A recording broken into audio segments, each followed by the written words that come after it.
Through the eyes of man it seems there's so much we have lost, as we look down the road where all the prodigals have walked, and one by one the enemy has whispered lies and led them off as slaves.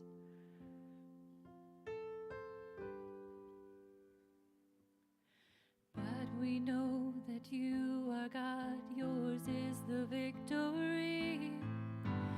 We know there is more to come that we may not yet see. So with the faith you've given us, we step into the valley unafraid.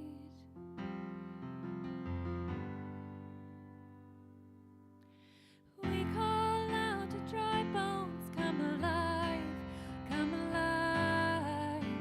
We call out to dead hearts, come alive, come alive. Up out of the ashes, let us see an army rise. We call out to dry bones, come alive.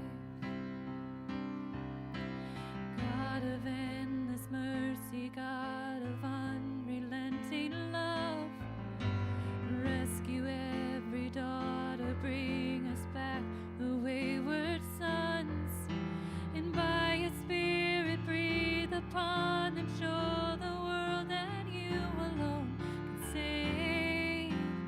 You alone can save. We call out to dry bones, come alive, come alive. We call out to dead hearts, come alive, come alive. Did you see Carson showed up this morning? He just showed up here a little bit ago. I'm going to tune real fast.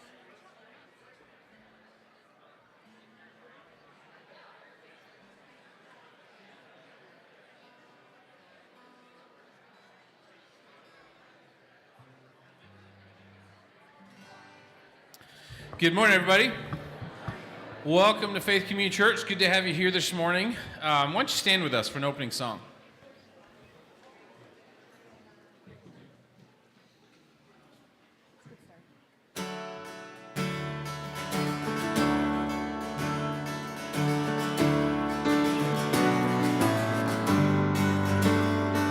We worship the God who was. We worship the God who is. We worship the God who evermore will be. He opened the prison doors. He parted the raging sea. My God, He holds the victory. There's joy in the house of the Lord. There's joy in the house of the Lord today. We won't be quiet. We shout out your praise. There's joy in the house of the Lord. Our God is surely in this place. We won't be quiet. We shout out your praise.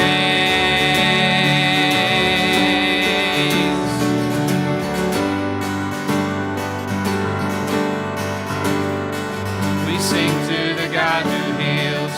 We sing to the God who saves. We sing to the God who always makes a way. 'Cause He hung up on that cross, and He rose up from that grave. My God, still rolling stones away. There's joy in the house of the Lord. There's joy in the house of the Lord today. We won't be quiet. We shout out your praise. There's joy in the house of the Lord. Our God is surely in this place. We won't be quiet. We shout out your praise.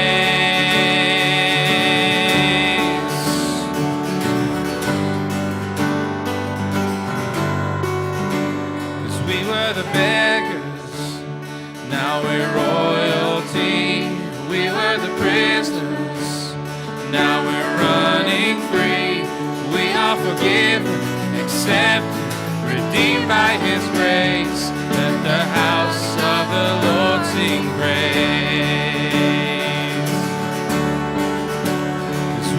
the beggars, now we're royalty. We were the prisoners, now we're running free. We are forgiven, accepted, redeemed by His grace. Let the house of the Lord sing praise.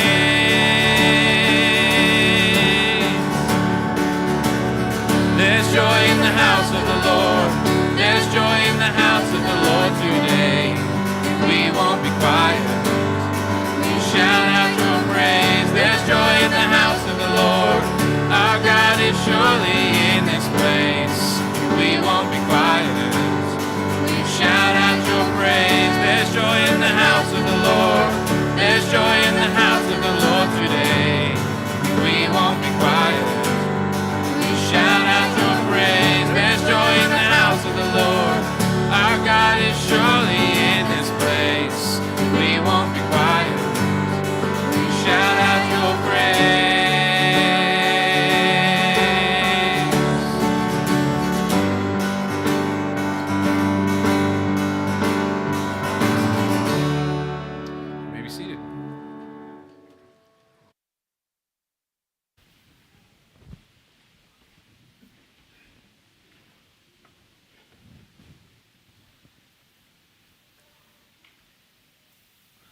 Good morning.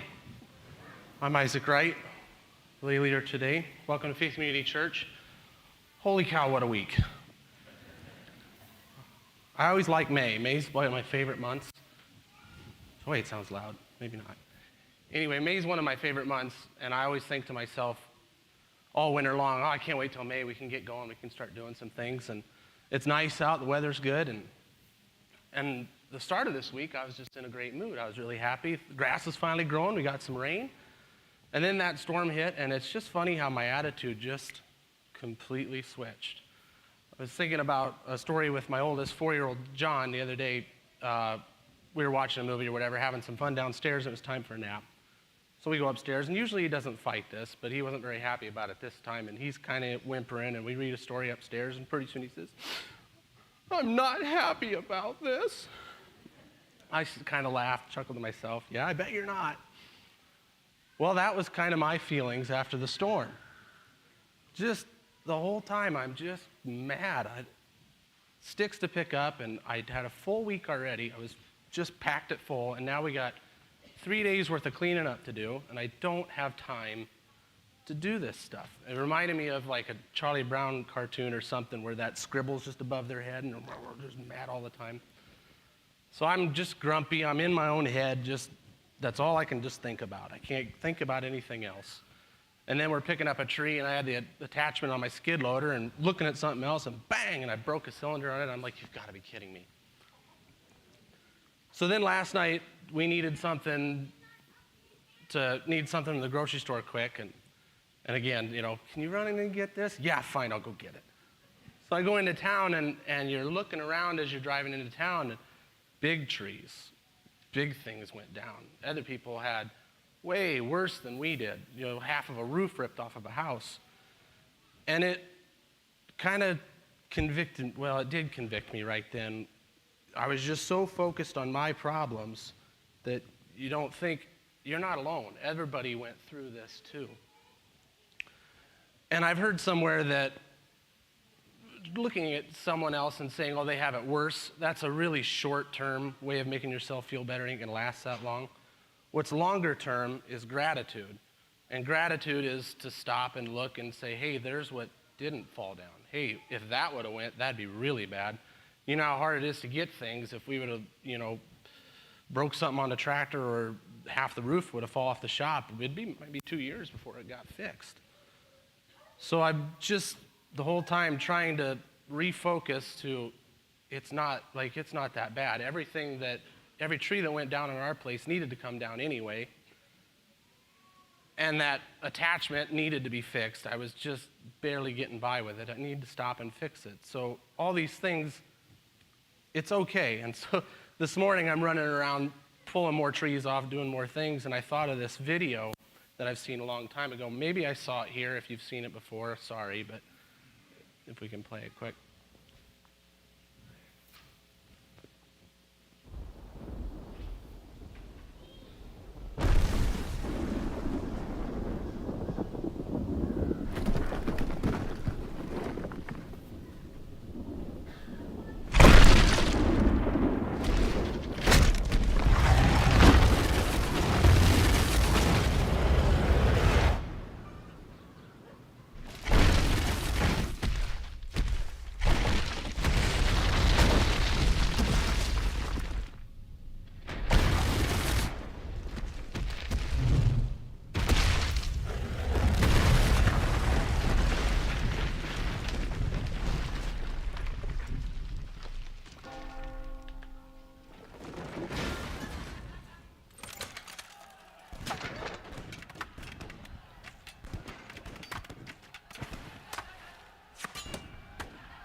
So I'm thinking of that one this morning. I'm the town, just this tree that needed to come down anyway, and I'm just mad about it. And it's like, sometimes you picture God being like, okay, come on, I protected everything else. Can you be happy for once? So then I started thinking about the boys. We're out in the shop right before we came here, and I'm putting together their swing set that went tumbling and got wrecked. And I'm taking it apart in the shop, and they're kind of yak, and I'm still not in a good mood. I said, boys, no more questions for Dad. Stop asking Dad questions. So then they're running around doing whatever, and I'm just, again, focused, working on this, and I look up, and they're playing with the broken pieces, making a jump rope out of the rope, running around, having a good time. Every time I set the drill down, Luke's picking it up and pretending to do stuff, and I just, again, it hit me again, like that's the attitude we probably should have, is like, yeah, this came. It's hard to say make the most of it, because there are some things that are pretty bad, and there's problems. I'm not making light of that, but it's cool to see their attitude. This tree that fell over, they're crawling all over it. I mean, it's a new toy to them. So yeah, I guess I'm still going to be grumpy this afternoon, but that still small voice is always gnawing at the back of my head. Hey, you should probably be happy. Let's pray. Father, we know you're there. We know that you're protecting us, that you work all things for good. And just in our humanness, sometimes we just throw a fit, get mad, act like a little child saying, I'm not happy about this. I guess we just ask for your help to refocus our minds, to help us be grateful for the things that you have given us and protected us from. And yeah, just, I guess, help us to see the silver lining in things. I ask you to be with this service. We pray all this in Jesus' name. Amen.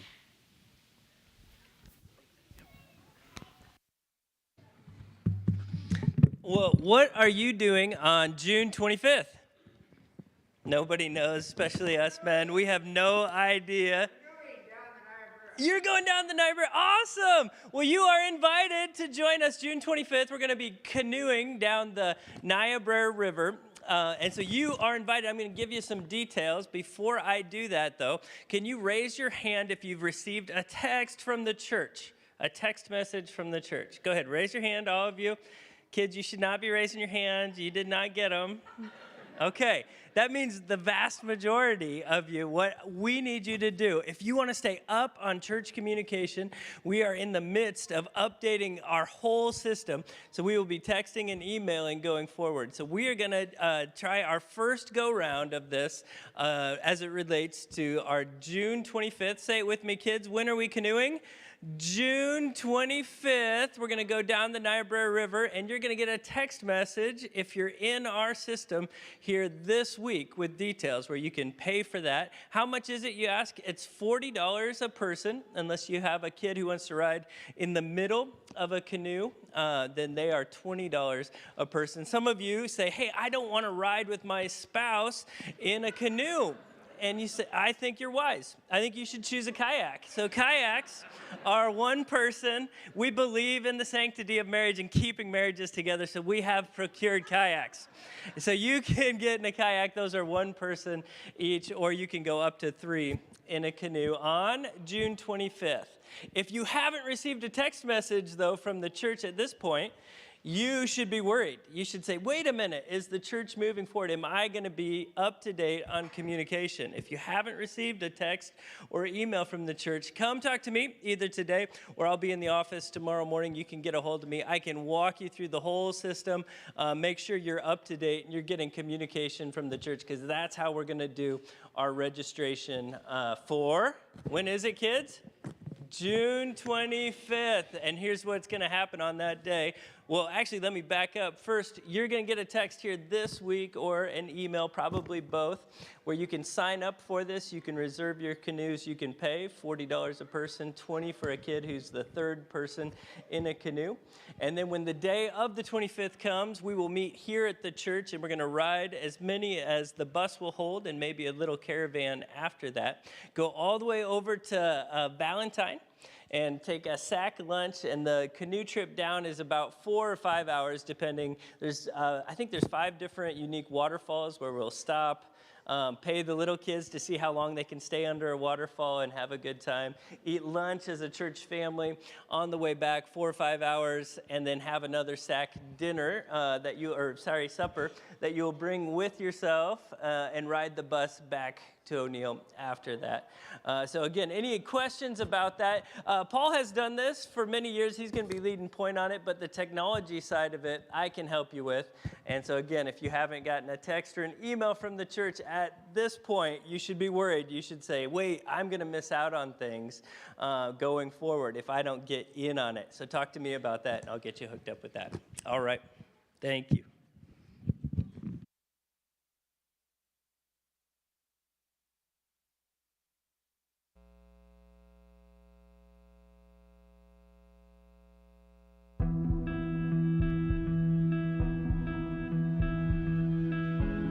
When a child is in need, we know that our churches will reach out and provide anything necessary. There is a genuine desire found in our Christian community to show the love of Christ, both in action and deed. But what of the needs we don't see? What of the children who are hidden in their mother's womb, who need protection, support, and love? And what of the mothers themselves, who have a desire for love, connection, and training, but do not have a relationship with our Christian community? These young women, the ones who are often at the fringes of our society, are who we serve. We provide guidance, love, support, training, and friendship. We extend the love of Christ and expect nothing in return. Our goal is simply to see God's wonderful saving work make a difference in these lives both now and in eternity. And we do so with practical, realistic, and responsible care.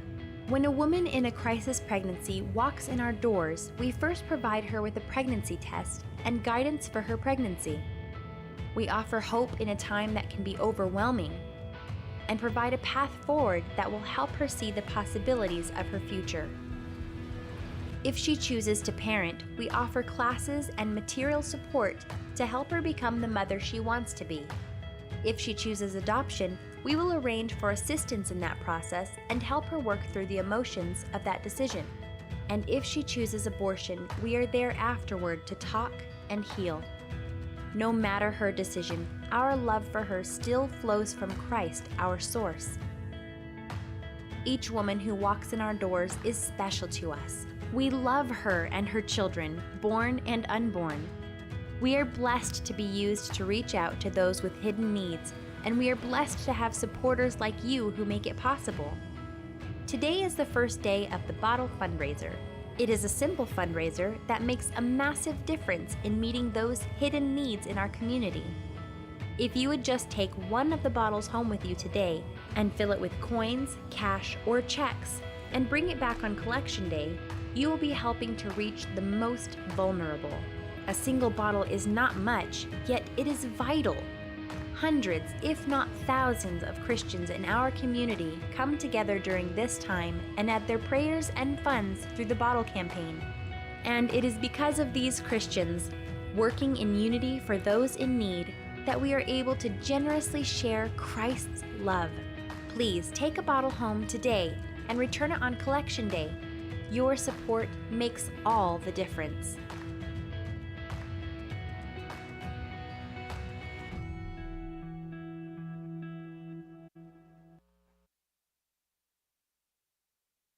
So I think we've got those bottles at the doors here, and I haven't officially heard when collection day is. Do we know that, Paul? We don't know yet. We will let you know, but take a baby bottle home. It'll be a wonderful way to support community, support moms in our community. Just a wonderful thing. Please do that. Kind of like Isaac, I've been thinking a lot last few days especially, about just the power of nature. I mean, it's hard not to with that dust storm that came through and just ripped through the area. I mean, you drive around town and you saw the trees that were uprooted. You saw the pivots that are flipped over. We've heard that grain bins and semis are flipped over too. Seen that hail can decimate sidings and break windows and fences, and just the damage done from that one short storm was incredible in just such a short space of time. And then I got to thinking about the flooding we had several years back that caused all the devastation, breaking bridges, breaking dams, killing livestock, decimating landscapes. And then recently I thought of two. While we were on our mission trip to Texas, we spent a day at the ocean with the high school kids. And just the power of the ocean. That day when we were there, it was a red flag warning, which means the wind is so strong that if you go too deep, the current is going to take you out into the ocean. And so you could only go so deep because it was so powerful. There was a few of our kids that experienced the power of even the small waves as they tried to play in the ocean and they got tumbling underneath the water back up into the shore. There is so much power in nature. And then I got to thinking, well, you know what? I know the one who has power to command the winds and the waves. And I know the one who has the power to speak everything we see into existence. There is only one who has the power to forgive. There's only one who has the power and victory over death. And that's Jesus. He has power over it all. And in the greatest display of love possible, he humbled himself, came to the earth, died on a cross, so that we could have a relationship with him. He shed his blood so that our sins could be forgiven, the death that we deserve could be paid for. And so that's why we celebrate communion. We're going to do that here this morning. I'm going to invite the worship team to come on up. We're going to play one song, but I think you've got those cups on your chairs. But just let's reflect as we sing this one song on this living hope that we have, because our God died in our place, but he didn't stay dead. He rose from the grave so that we could have a relationship with him.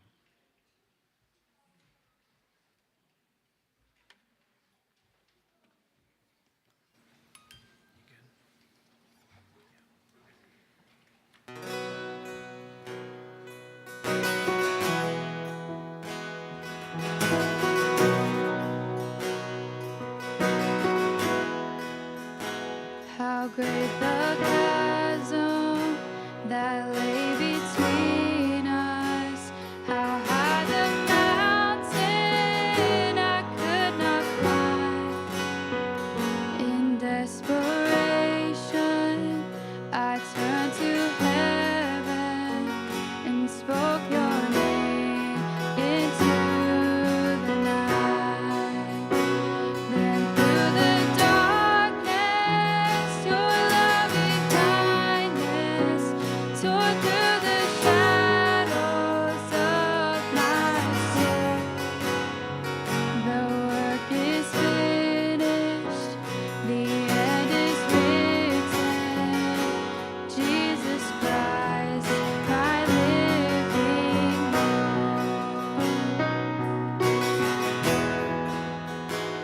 Who could imagine so great a mercy? What heart could fathom such boundless grace?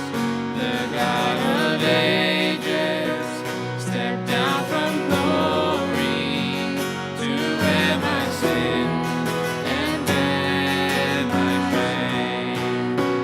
The cross has spoken, I am forgiven.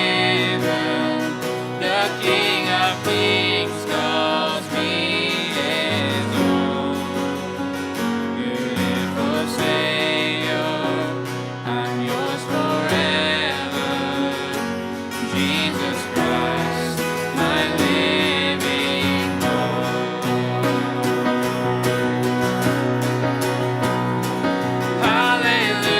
Hallelujah, praise the one who set me free. Hallelujah, death has lost its grip on me. You have broken every chain. There's salvation in your name.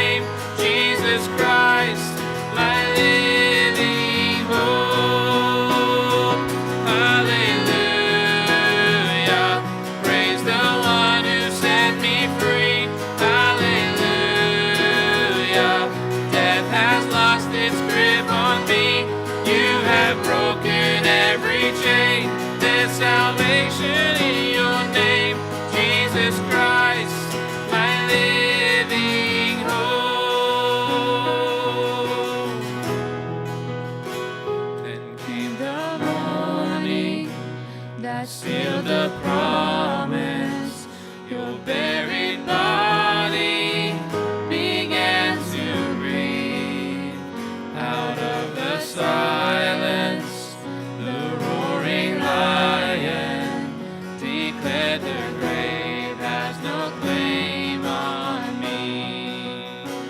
Then came the morning that sealed the promise. Your buried body began to breathe.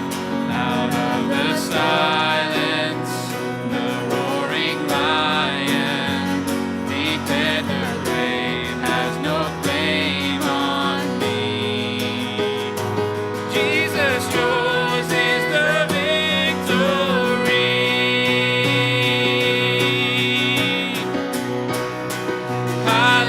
Hallelujah, praise the one who set me free. Hallelujah, death has lost its grip on me. You have broken every chain. There's salvation in your name, Jesus Christ, my living hope. Hallelujah, praise the one who set me free. Hallelujah, death has lost its grip on me.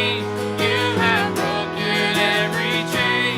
There's salvation in your name, Jesus Christ, my living hope. Jesus Christ, my living hope. Oh God, you are my living hope.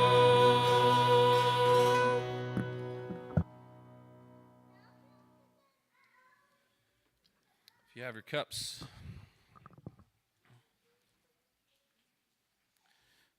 you can open the portion with the bread.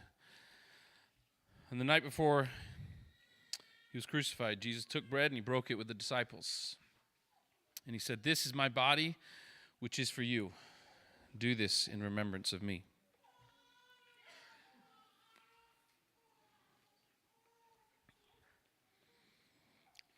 And likewise, he took the cup. And he said, "This cup is the new covenant in my blood. Do this whenever you drink it in remembrance of me."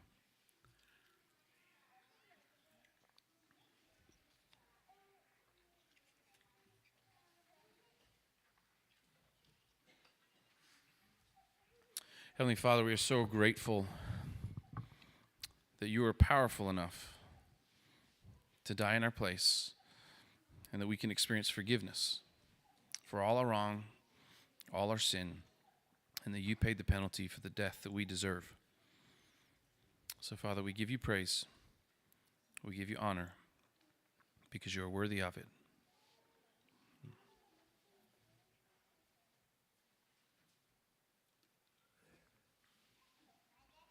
Will you guys stand with us as we continue to sing?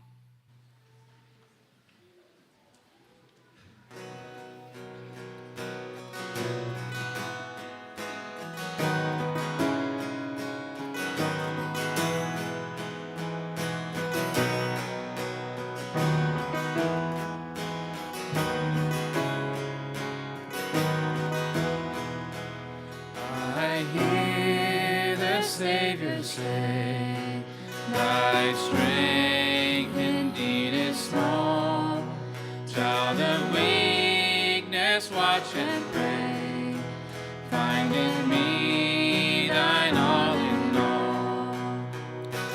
Jesus paid it all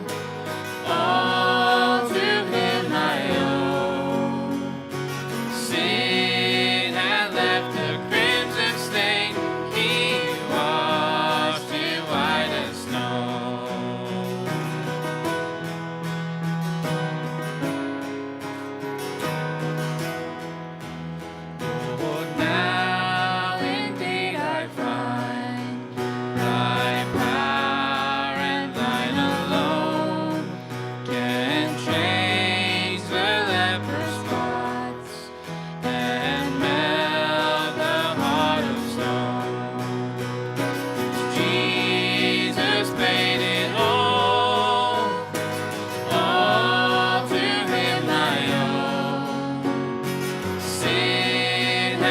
left a crimson stain, He washed it white as snow.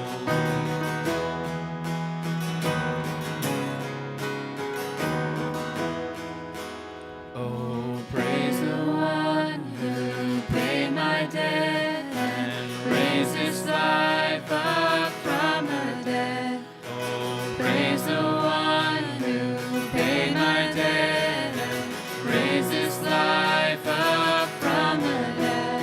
Oh, praise the one who paid my debt and raised His life up from the dead. Oh, praise the one who paid my debt and raised His life up from the dead. And when before the throne I stand in Him complete, Jesus died my soul to save. My lips shall still be free. Jesus paid it all to Him I owe. Sin had left a crimson stain, He washed it white as snow. Sin had left a crimson stain, He washed it white as snow.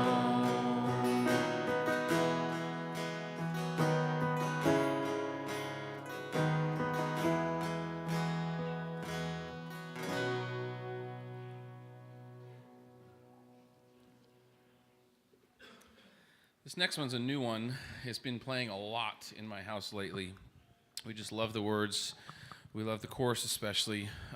We're just going to start playing, and hopefully you pick it up as we go.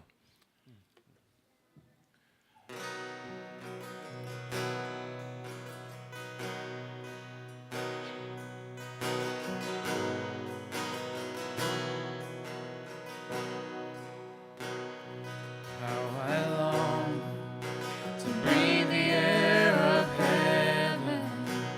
The pain is gone, the mercy fills the streets. To look upon the one who bled to save me, and walk with Him for all eternity. There will be a day when all will bow before Him. There will be a day when death will be no more. Standing face to face with He who died and rose again. Holy, holy is the Lord. And every prayer we prayed in desperation, the song of faith we sang through doubt and fear. And in the end, we'll see that it was worth it when He returns to wipe away our tears. There will be a day when all will bow before Him. There will be a day when death will be no more. Standing face to face with He who died and rose again. Holy, holy is the Lord. And on that day, we join the resurrection, stand beside the heroes of the faith, and with one voice, 1,000 generations sing, worthy is the Lamb who was slain. And on that day, we join the resurrection and stand beside the heroes of the faith.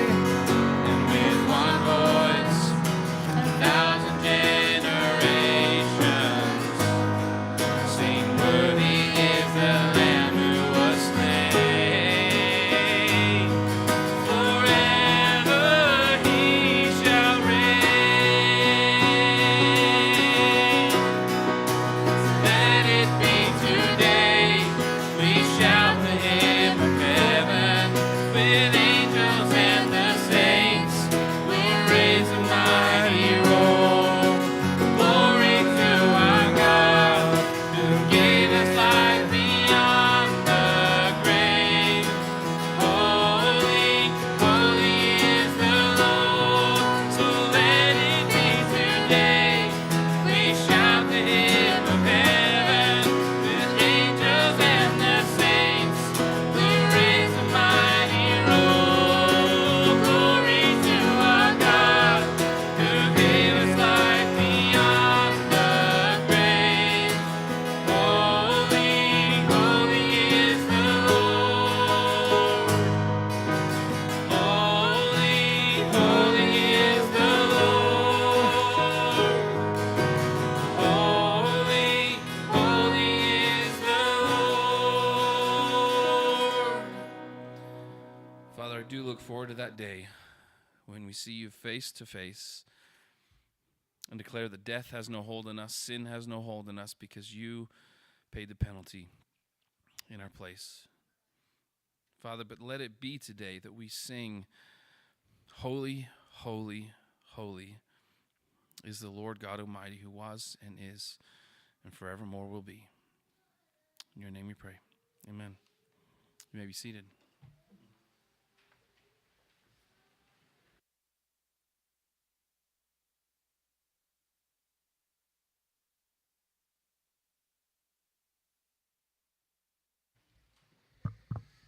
Actually, you may stand up and say hi to your neighbor, and the children's may go to children's church.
Ethan, he's too old to go on the canoe trip, so.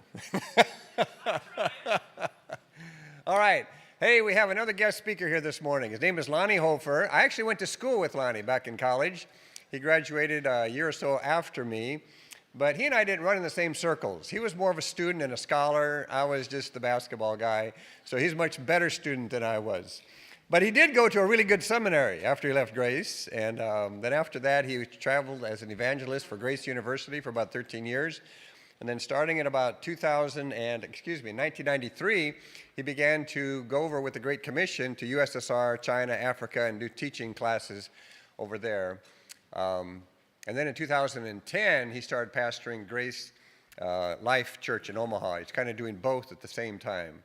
So anyway, it's our pleasure to have Lonnie Hofer this morning. Why don't you give him a warm welcome as he comes and shares the Word of God.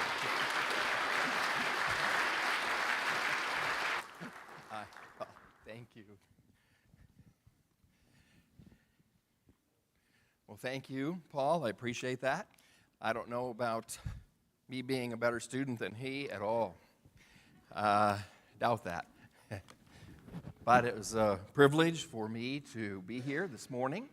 I appreciate you having me and giving me a chance to share and meet brothers and sisters in Christ. This is great. And I appreciate Paul and those who have pastored for decades to be able to minister to people, and I honor them. I want to speak this morning about living on God's strength. We live in a changing world. I'm hearing this morning, both before the service and a little bit in the introduction, about wind damage and so on. I grew up in South Dakota, Bridgewater, little town midway between Mitchell and Sioux Falls on Interstate 80. And my brother still lives there on the home farm, and he sustained damage with lots of big grain bins and big buildings and other things, house. So we live in a sinful world and a changing world, and we don't really know what to expect. And I'm sure that you experience that as well. And change, we don't really welcome that usually. We like things to kind of stay kind of the way they are and stay a little bit stable. But that is not what we have. A year ago, a little more than a year ago now, 14 months ago, I was scheduled to preach on Easter Sunday morning, and instead of being able to do that, I was in emergency in a hospital, and over the next 6 days, they were fighting an infection that I didn't know, was going to happen. Ended up having to have surgery and so on. So just whether it's health or whatever the situation is, you got to meet my youngest daughter, Kimberly, with Randy when he was here. I have 2 granddaughters, and my wife and I were watching the granddaughters that day so she could come up here and be with Randy and meet you. I have another daughter, an older daughter, Christy, who is a missionary in Spain. And she came home for Christmas, supposed to be here 2.5 weeks. And December 31st, on that icy, icy time, she was driving north of Omaha and went into a slide and hit a tree right in the driver's door, okay? So she got a lot of that impact. And she took her all the way down to Med Center downtown, and she spent about 6 hours in emergency there, and had to go through a couple surgeries and so on. She just flew back to Spain about a week and a half ago. Unexpected things, right? She's probably going to come home in August and have another surgery from that accident, trying to get all that corrected. But, God protects us and spares us through these things. But how do we deal with all of this uncertainty in our lives and not knowing what's going to happen? Well, the Bible wants us to be able to deal with that in victory. So take your Bibles and turn with me to Isaiah 40. We're going to look at just a few verses, not the whole chapter. Isaiah chapter 40, we're going to look at the last about 11 verses, starting in verse 21. Now, let me give you a little context. Isaiah is, under the inspiration of the Holy Spirit, giving this message from God to people who are going into captivity. They've disobeyed God. They're headed for Babylon. You and I, if we know our Bible stories, we know some of what they're going to face there. To be forcibly relocated, to be under the, we would say, rule of this foreign, adulterous nation, King Nebuchadnezzar, Babylonian Empire. Some 3 men who are going to refuse to worship the image of Nebuchadnezzar are going to face death, possible death in the fiery furnace. Daniel himself, for praying to his God, is going to face possible death in the lion's den. So, in the midst of this, Isaiah is writing with a message from God, asking them to stay true and stand firm, and wait upon the Lord because of who He is. Now, you and I, we don't know what our future is going to be. We don't know individually, health-wise. We don't know weather-wise. That got emphasized to us here again. We don't know as a nation. I mean, just like these folks, we're part of a nation that had left God and were no longer obeying His law, and so God was going to punish them and put them into captivity as a discipline. We live in a nation, don't we, that doesn't respect life, that doesn't follow God's rules on marriage and on the way he designed sexuality, all of these things. Our nation as well is walking away from God, and we're reading passages like Romans 1 and seeing this literally come to true. So we don't know what our future is, but God says, because of who I am. I liked what has been said here in the introduction to this service. It goes already along with this passage. Because of who I am, trust in me and wait on me. So, I want to this morning emphasize that if we will patiently trust God, he will give us supernatural strength to endure honorably to the end. Now, it may not be exactly what we want. We want a powerful God to change our circumstances, to stop, what I'm facing or get me out of this situation. No, God wants to give us the spiritual strength to go through it in victory. We live in a sinful world. He's not going to change that. I love to study prophecy. We're going to, we kind of know he's told us where we're going.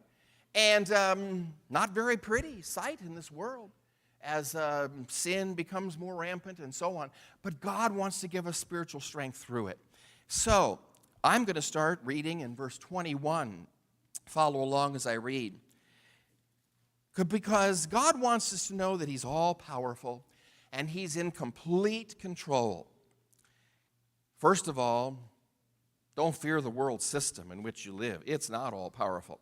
Verse 21, do you not know? Do you not hear? Has it not been told you from the beginning? Have you not understood from the foundations of the earth? Sounds like Job, right? God talking to Job. Where are you? Don't you understand? Don't you remember who I am? Verse 22, it is he who sits above the circle of the earth, and its inhabitants are like grasshoppers, who stretches out the heavens like a curtain and spreads them like a tent to dwell in, who brings princes to nothing and makes the rulers of the earth as emptiness. Scarcely are they planted, scarcely sown, scarcely has their stem taken root in the earth, when he blows on them and they wither, and the tempest carries them off like stubble.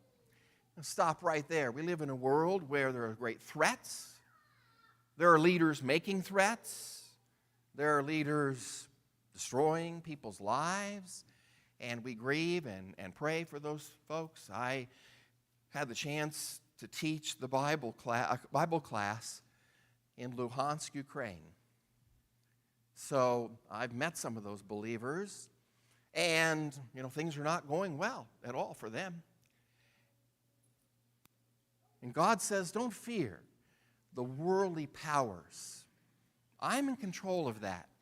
Yeah, he lets things happen because he's got a design in the end, but he wants us not to fear all of that because of who he is. Listen, he says, to whom then will you compare me, that I should be like him, says the Holy One. Lift up your eyes on high and see who created these, who brings out their host by number, calling them all by name, by the greatness of his might, and because he is strong in power, not one is missing. God's creation is a testimony to him and who he is. Wow, I remember the privilege of going to the former Soviet Union and ministering there and being able to introduce people to the truth of God's Word in the Bible. I remember we got invited over by an English teacher so she could speak English to her family, and had kind of a long drive there. We got to talk with her. And so she's talking about life under this. This is 1993. This is barely out from under the pressure of the Soviet Union. And she is talking about the fact that, well, even under the Soviet Union power where we could never mention God, it was a death threat for that. We watched many, many families as public school teachers that were taken away. They were either taken to Siberia or killed if there was even a clue that maybe this family had a Bible at home. Maybe someone was a believer. But, she says, even under all of that, it's impossible not to believe there's a God when you just go outside at night and look up at the stars. I mean, your government and school system and philosophy and all can deny it all they want to. But somebody created all of this. And you could not go to even a Russian Orthodox church because the priests were, we would call them double agents. They were KGB officers. So she took her 2 daughters out into the forest. She believed Russian Orthodoxy taught that they need to be baptized. So she took them out in the forest and baptized them herself. There's a spiritual acknowledgement there of a God. There's a spiritual hunger, even though worldly powers try to drown it out. All we need to do is look up at the sky and creation, and we know that there is a God. So many galaxies out there. We're just learning as we look with our electron telescopes and all of that. I just saw in the news lately where we got a glimpse of the black hole in the middle of the Milky Way by putting a whole bunch of telescopes all around the Earth together to make one picture. That's how difficult it is because it's light years away, and all of this wonderful creation that God made. One star out there, one star, Canis Majoris, is so large that if the Earth were a golf ball on scale now, if the Earth were a golf ball size, this star would be the height of Mount Everest. It could fit 7 quadrillion Earths into it, enough golf balls to cover the entire state of Texas, 22 feet deep. You and I worship a Father and call him Father. We have the right to call him Father. The God who just spoke the word and it came into existence. As we celebrated communion this morning, you and I can call Father and access his throne of grace and let our requests be made known to a God who has the power to raise from the dead. And that same power is available to us through the Holy Spirit for having victory in our life. And that is what God wants to assure us of this morning. God's power and control never cease. He never gets tired. Look at verse 27, 28. Why do you say, O Jacob, and speak, O Israel? Now, as you read this, say, yeah, well, we feel this way sometimes too. My way is hidden from the Lord, and my right is disregarded by my God. He's not listening. Today we have this sinful tendency. If God doesn't answer our prayers, we say he's not listening. He's not all powerful. He's not all good. He allows bad things to happen. All of these things. No, God is not a vending machine where I can stick in the right amount of money and get what I want. No, God is God. And he is on the throne and he's controlling things. But don't say, oh Jacob, don't say, believer, this morning, that, God he's not here. He doesn't know about me. He doesn't know what I'm struggling with. He doesn't know what I'm thinking. Have you not known, have you not heard, the Lord is the everlasting God, the creator of the ends of the earth. He does not faint or grow weary. His understanding is unsearchable. You and I don't understand his ways. We just know he's trying to do something very difficult in our lives. And that's to help us grow to be more like Jesus Christ. That's not an easy task because we resist it, right? The nation of Israel resisted what God was trying to do with them. You and I often resist, but God is trying to grow us into more and more like Jesus Christ, into what God really wants us to be. That's what he's up to. That's what he's doing. And of course, prophetically, he's got a plan for this world as well, that someday it will need to be rescued by him and will finally acknowledge him and worship him. So, God's ways are unsearchable, but it's not that he isn't listening or he doesn't know.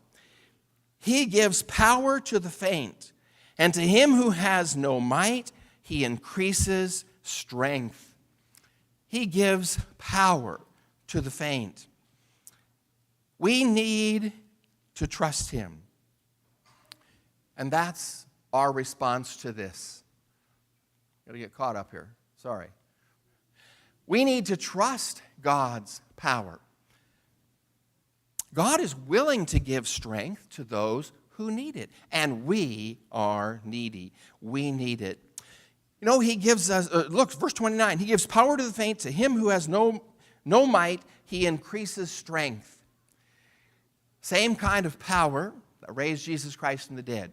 Now, if we need that physically, he can give physical strength when we are exhausted. And still the task is not finished, and we need more strength, and he can give us that. He can give us intellectual strength when we need wisdom.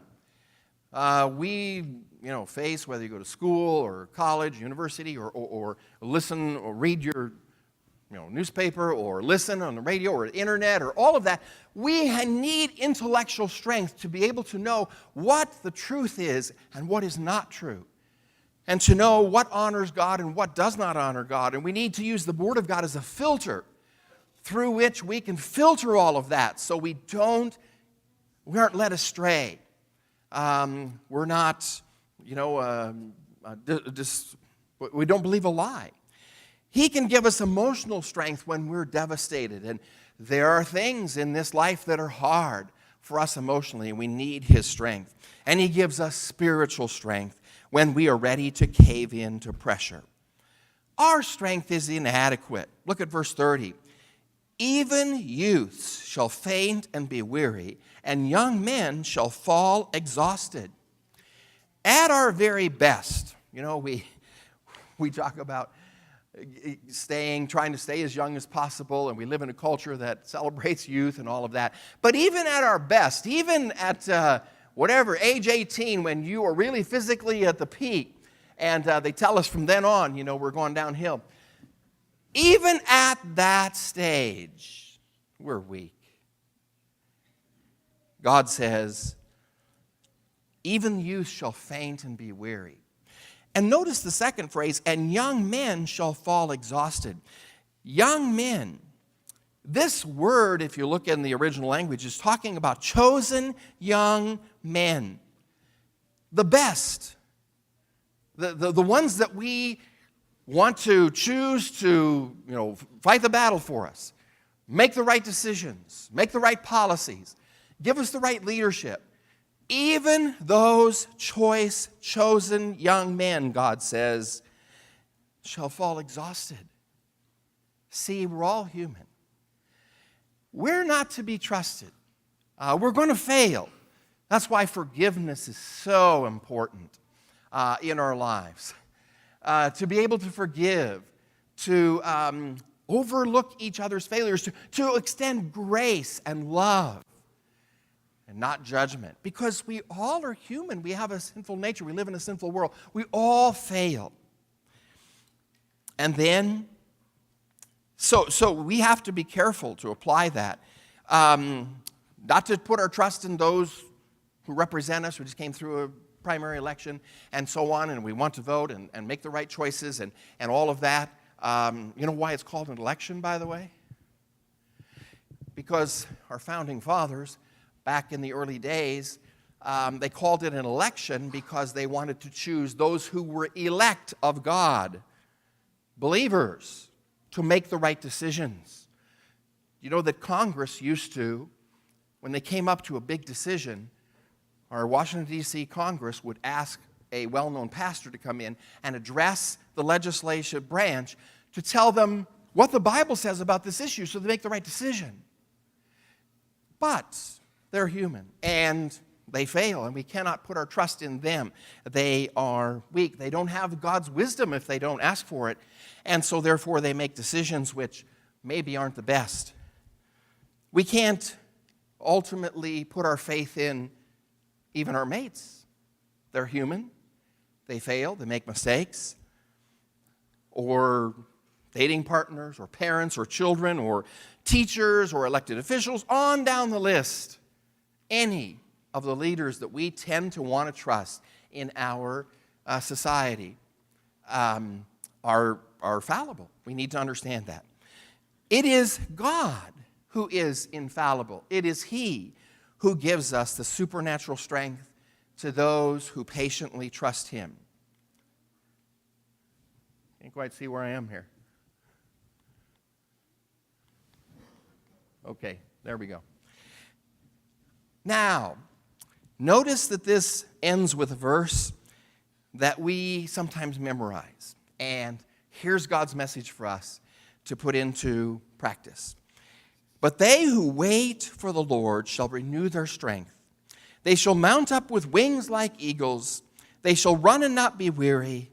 They shall walk and not faint. Waiting on the Lord. Oh, that's hard to learn, isn't it? We don't want to wait for anything. You ever stood at the microwave and say, why is this taking so long? No, wait. Wait on the Lord. That is hard. We are doers. We want to do it on our own. We want to get it done. We want someone to do it for us. We live in a culture where we tend to blame, government is it doesn't do it all for us. You go to other cultures. Go to Africa, where they're just subsistence out in the land and living on the corn they can grow. And if it doesn't rain, they're starving. And yet, they're happy. They don't have a lot of worries. I've often thought to myself, the stock markets of the world could crash. These people wouldn't even know it. It wouldn't bother them. Wouldn't change them at all. No, we're dependent on so many things. God says, wait on me. That means trust Him. Waiting on the Lord means to patiently trust Him and His timing. I'm going to put a few verses up here that teach us about waiting. Lamentations 3:25 through 26. The Lord is good to those who? Who's He good to? Those who wait for Him. To the soul who seeks Him. It is good that one should hope and wait quietly for the salvation of the Lord. Oh, well, wait quietly. That's different than road rage and demonstrations and all the things that come naturally to us, isn't it? Wait quietly for the Lord. That's difficult. Oh, that's what God's trying to teach us. Maybe that's why He allows certain things in our life, right? So He's trying to teach us to wait patiently for Him. Romans, there we go.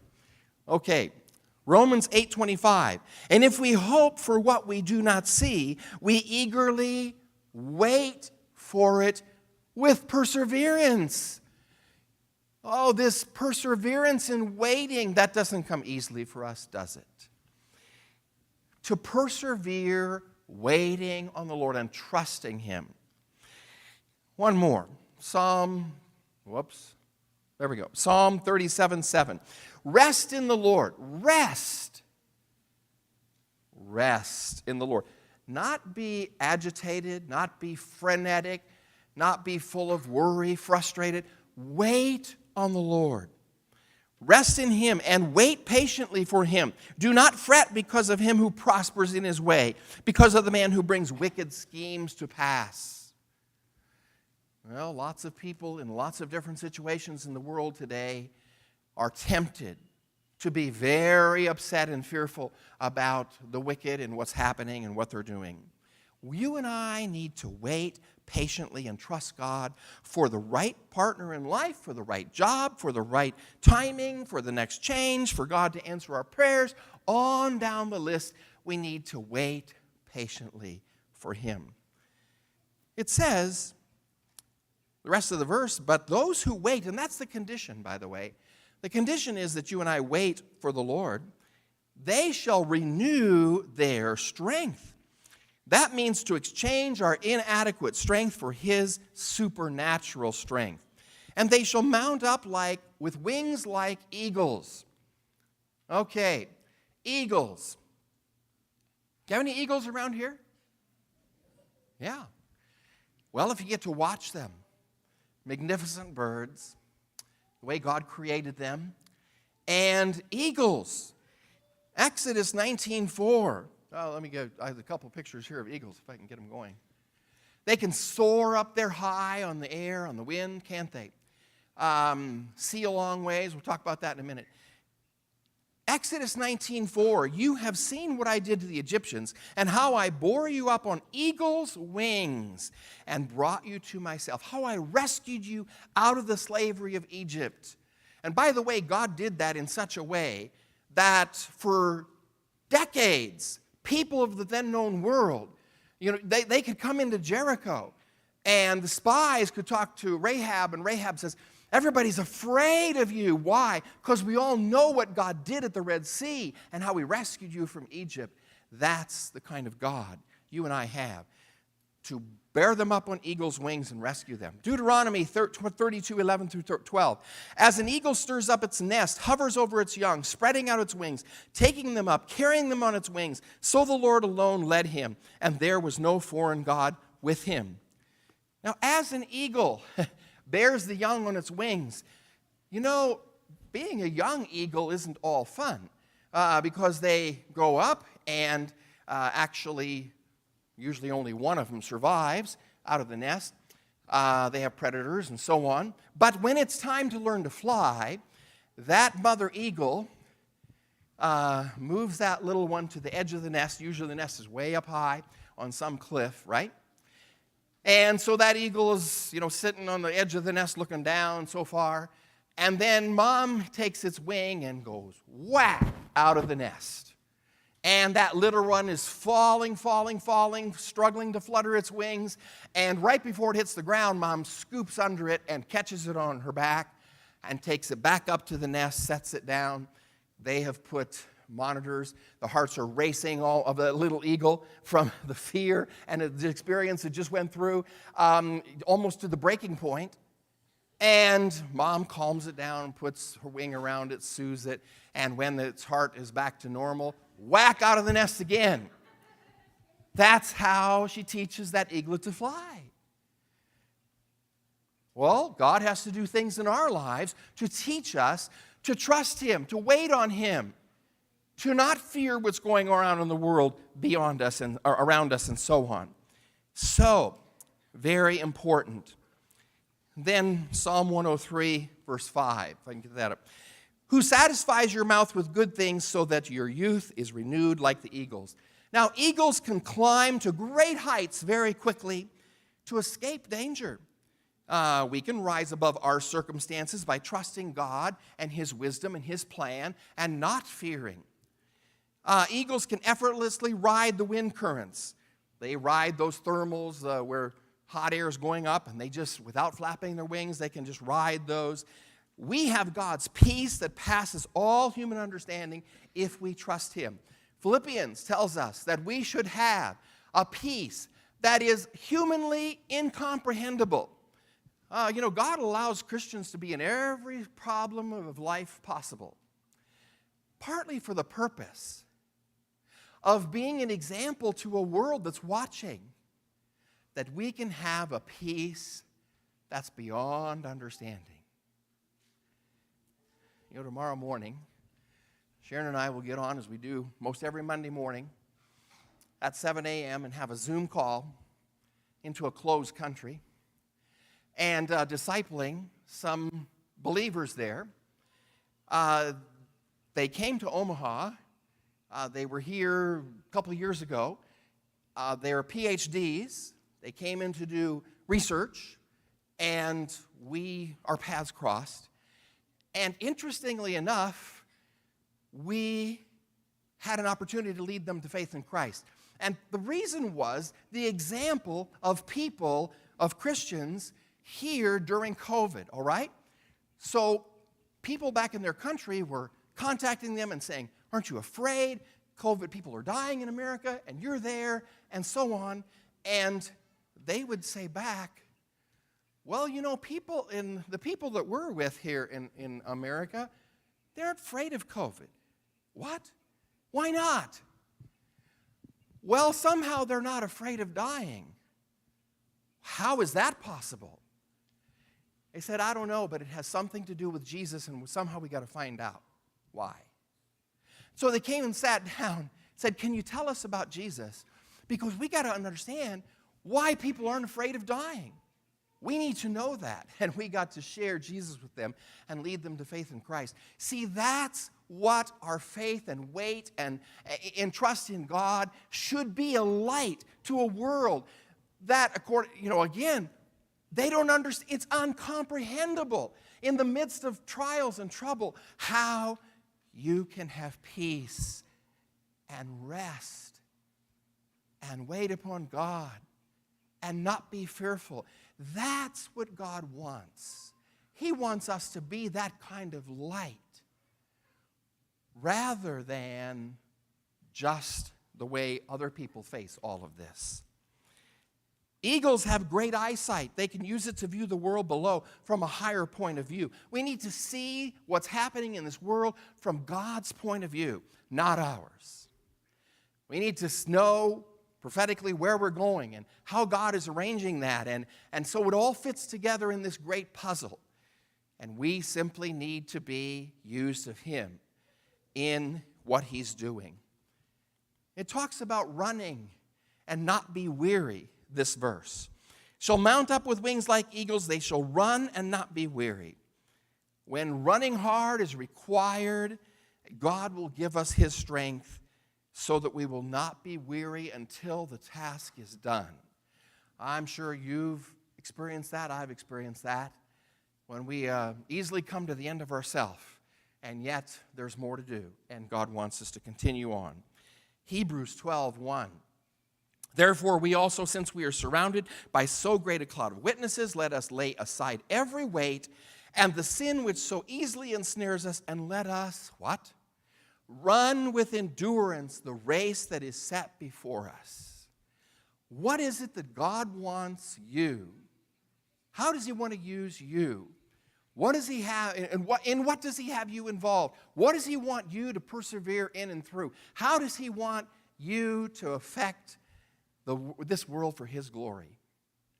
And whatever that is, be faithful, endure. Following God's will for your life and doing it His way, according to His word and His wisdom, will prevent lots of baggage, lots of scars of sin, lots of unnecessary trouble.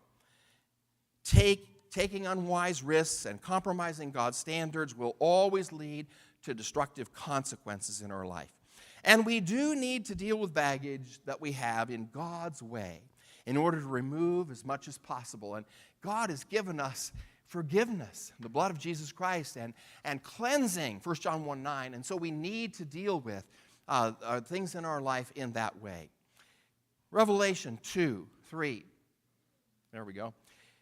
And you have persevered and have patience and have labored for my name's sake and have not become weary. So if you're studying in school, if you're serving and helping someone else, if you're teaching and training boys and girls, working on some project, whatever it is, if you're praying for and trying to share the gospel with people, persevere. Don't grow weary. Don't stop. And then the verse says, walk and not faint. There we go. Walk and not faint. They shall walk and not faint. Walking. When walking is required, God will give us His strength so that we'll not faint. Galatians 6:9, and let us not grow weary while doing good, for in due season we shall reap if we do not lose heart. Sometimes we have to walk a lonely road or face an uphill climb, and He will give us His strength to do well. Well, the message that God has for the people of Israel and for us today is if we will patiently trust God, He will give His supernatural strength to endure honorably to the end. God is all-powerful, and He's our Father, and in complete control, and therefore we need to trust in God's power. God wants us to stand out from the crowd. He wants us to be different so that people look and say, wow, what's different about that person? They have a trust and a peace that that I don't have. I need to find out about that. That's what God desires. That's how he wants to use us. You know, there's a story about a little boy and his father who are walking along. They come along to a big stone in the pathway. And the boy studies that stone and looks at it and then asks his father, do you think if I use all of my strength that I could move that large rock? And the father thought for a moment. And then he said to his son, you know, I think that if you use all your strength, you could do it. That's all this little boy needed, was that encouragement. And so he ran up to that stone, and he began to push on it and pry and everything he could do. He pushed and pushed. He was so hard that, beads of sweat broke out on his forehead, and he tried, and that stone didn't move, not even an inch. And finally, in defeat, he gave up and sat down and hung his head and said, I can't do it. And then he said to his dad, you were wrong. I can't do it. And the father went over and knelt down beside him and put his arm around his shoulders and hugged him and said, you can do it. You just didn't use all of your strength. You didn't ask me to help. And then the two of them could move the rock easily. You see, the world in which you and I live demands more than our own strength. It demands the strength of God, the Creator who created it. Supernatural strength that raised Jesus Christ from the dead. The kind of word that God spoke to set it all in creation, create it all. The kind of word Jesus Christ could stand in the boat and calm the waves and the sea, and he spoke the word and they obeyed. It was amazing. The disciples all looked at each other. You know, the Bible says in that story they were so afraid they thought they were going to lose their lives. But once they saw the waves and wind obey Jesus' voice, they were more afraid. What kind of man is this? And that's the kind of witness that God wants you and me to be of his power. Father, thank you for this message.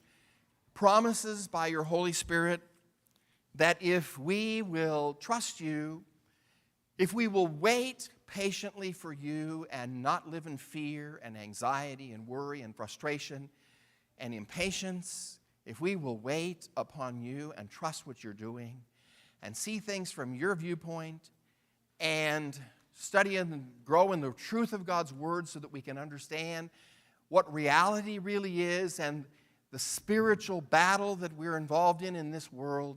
And Father, that you want to use us to simply show your power and your glory. And I pray that we would be willing to do that. And it will take a choice many times every day to continue to trust you, to continue to wait, to continue to forgive, to continue to have victory, to continue to stand up for the right in face of wrong. All of those things. I pray that as we are willing, you would use us in your strength. In Jesus' name, amen.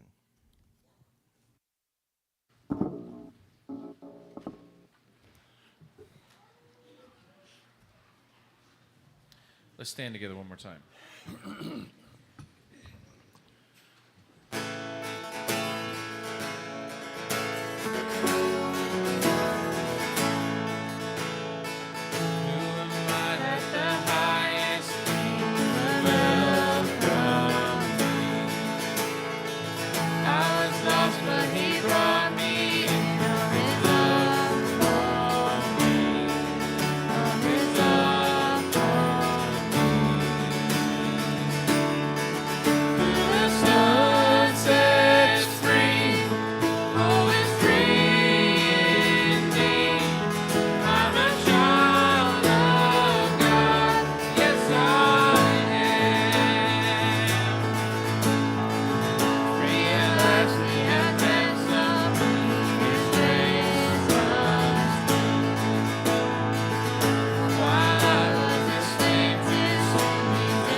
Pray quick.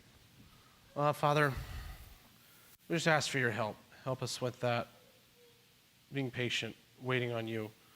We can't do it with our own strength. We need you every day, every minute. We just ask you to be with us this week, keep everybody safe as they're finishing cleaning things up, and just help us to wait on you. In Jesus' name, amen.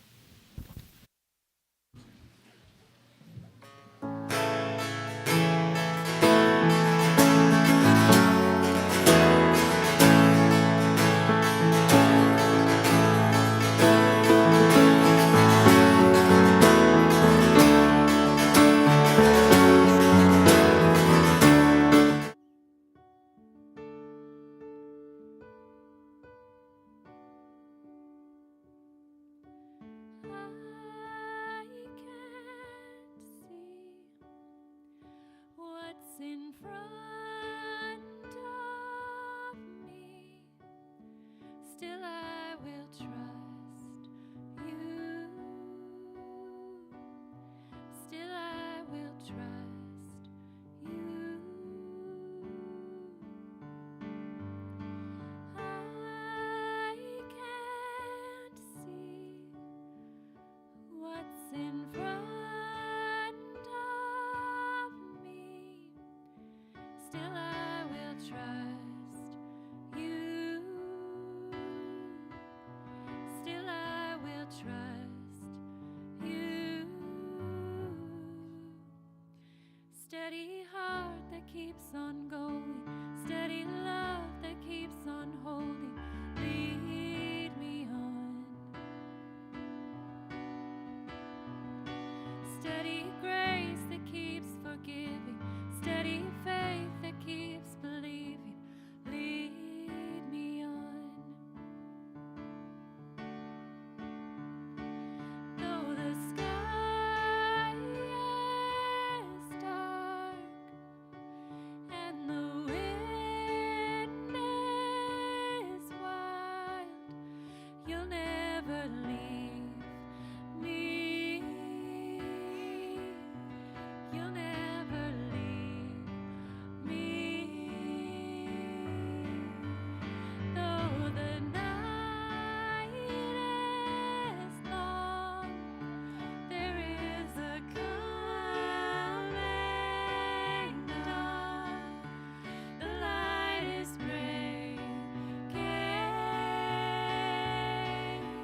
The light is breaking. Steady heart that keeps on going, steady love that keeps on holding, lead me on. Steady grace that keeps forgiving, steady faith that keeps believing, lead me on. Steady heart that keeps on going, steady love that keeps on holding, lead me on. Steady grace that keeps forgiving, steady faith that keeps believing, lead me on. And as the dawn breaks and the clouds clear, in an open space, together we will